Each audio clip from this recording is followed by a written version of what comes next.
Hello, welcome back to the reading of the poem of the Man Guide written by Maria Valtorta, Volume 3.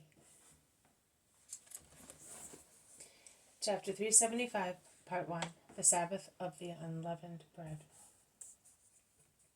4th February, 1946. Many disciples, both men and women, have taken leave and have gone back to the houses where they are guests or have set out for home again. On this wonderful afternoon in late April, only the true and proper disciples, and particularly those more devoted to preaching, have remained in Lazarus' house.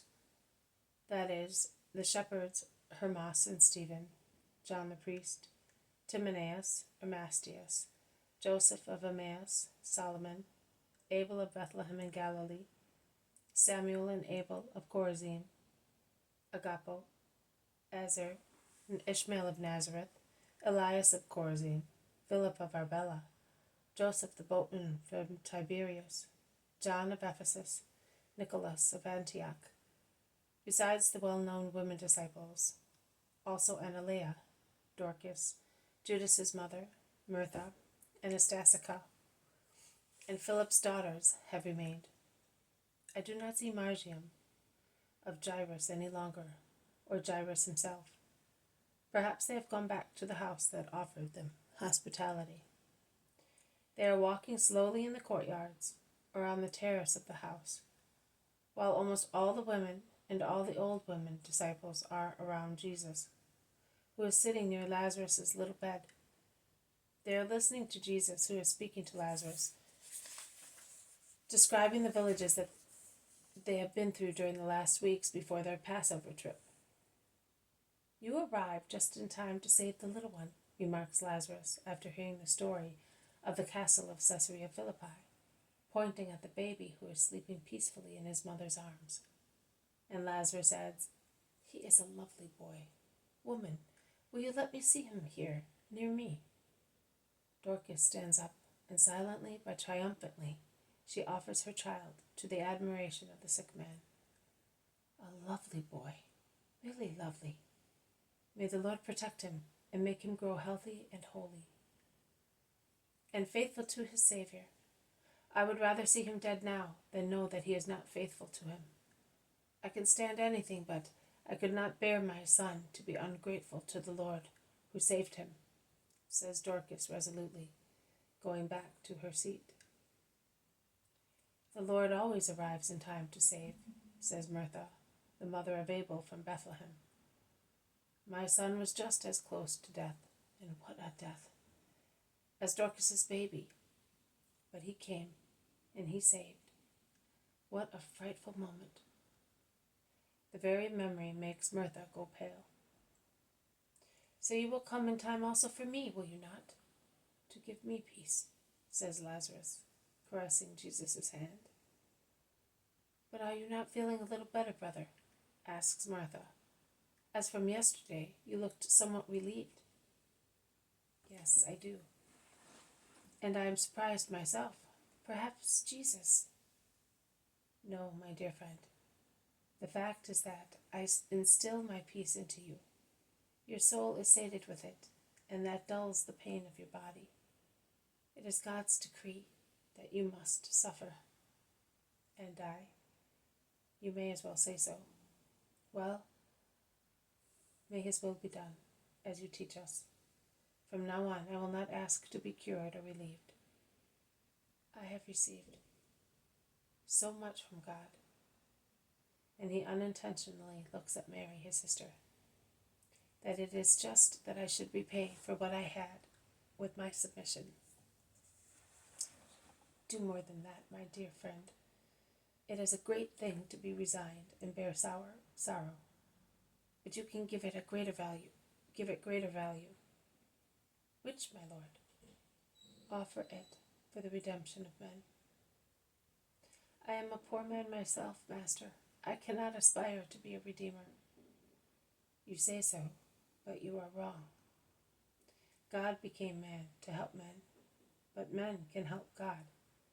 The deeds of the just will be united to mine in the hour of redemption, of the just who died ages ago, who are still alive, or will live in the future. Add yours, as from now. It is so beautiful to merge with the infinite bounty by adding to it what we can give of our limited bounty and say, I am cooperating too, Father, to the welfare of my brothers. There can be no greater love for the Lord and for our neighbor than this ability to suffer and die to give glory to the Lord and eternal salvation to our brothers. To save ourselves for our own sake is very little. It is the least degree of holiness. It is beautiful to save other people by sacrificing ourselves. To love to such an extent as to become a sacrificing fire to save our neighbor. Love is then perfect, and great will be the holiness of such generous souls. How beautiful that is, isn't it, sisters? Exclaims Lazarus with a dreamy smile on his thin face. Martha, deeply moved, nods assent. Mary, who is sat on a cushion at Jesus' feet, in her usual posture of humble ardent worshipper, says, Am I perhaps costing my brother such suffering? Tell me, Lord, that my anguish may be complete. Lazarus exclaims, No, Mary, no. I was to die of this. Do not pierce your heart. But Jesus, who is sincere to the utmost, says, Yes, Mary, you most certainly are.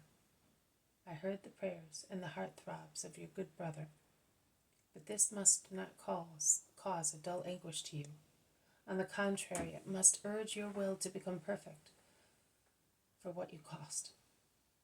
And rejoice because Lazarus, for snatching you from the demon. Not I, you did, Master, for snatching you from the demon, has deserved from God a future reward, whereby peoples and angels will speak of him. And as for Lazarus, they will speak of other people, and particularly of other women who through their heroism have snatched the prey from Satan. Who are they? Asked the women curiously, each hoping to be one. Mary of Judas does not speak, but she looks at the Master.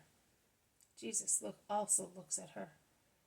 He could beguile her, but he does not. He does not mortify her, but he does not deceive her. He replies to them, You will know in heaven.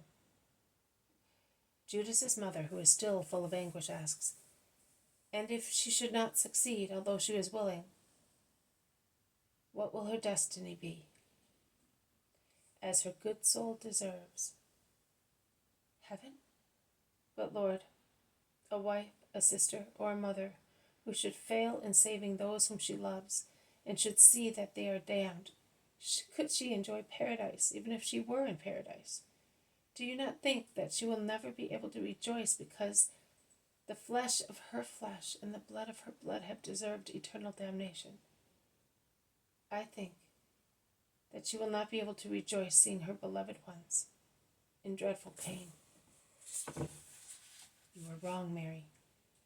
The vision of God, the possession of God, are the sources of such infinite beatitude that no grief can exist for the blessed souls. While they are active and diligent in helping those who can be saved, they no longer suffer for those who are separated from God, and consequently from themselves who are in God. The communion of saints is for the saints. This has been a reading from the poem of the Man God written by Maria Valtorta, Volume 3. Chapter 375, Part 1, The Sabbath of the Unleavened Bread. Thank you for listening. I will see you tomorrow. May God bless you, and may peace be with you.